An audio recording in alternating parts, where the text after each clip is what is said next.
तसंच राहायचंय, आलं लक्षात?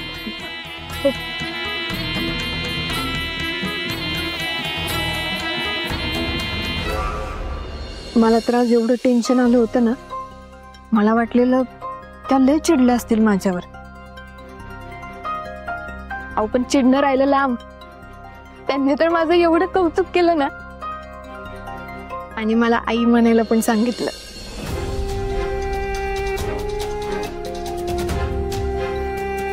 त्या पोरीच्या सगळ्या गोष्टी मी सहन करते केवळ माझ्या धैर्यासाठी. नाहीतर तिला खपवायला मला जास्त वेळ नाही लागणार आहे.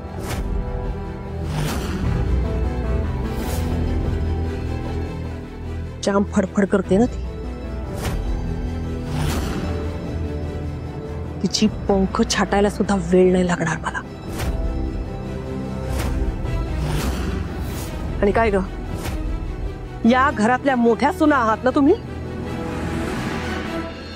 मग त्यांचं काम काय असतं? मग घरात येणाऱ्या नव्या सुनेला या घरातले नियम रीतिरिवाज हे सांगणं तुमचं काम आहे, नाही का? नुसती मान हलवू नका. जमतं का तुम्हाला? तुम्हाला फक्त तिला मदत करायला जमते. ती जे काय करेल त्याच्या मदतीला मदत करायची, बस. नाही तोंड चाललंय ना तुमचं. आता याची शिक्षा तर तुम्हाला मिळालंच पाहिजे, नाही का?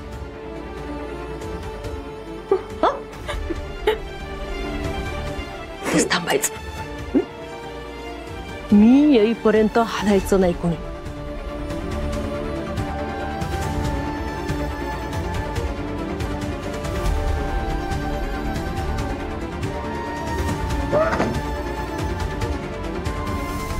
ताई आता काय करणार आहे ताई?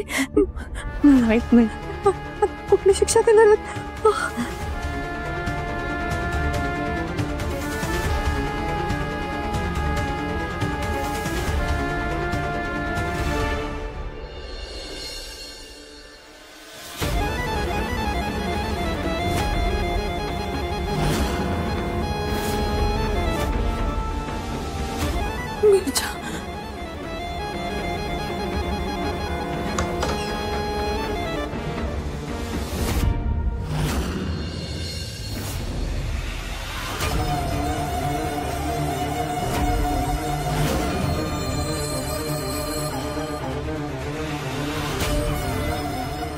आता मला बघायचंय तुमचं तोंड कसं चालतंय ते.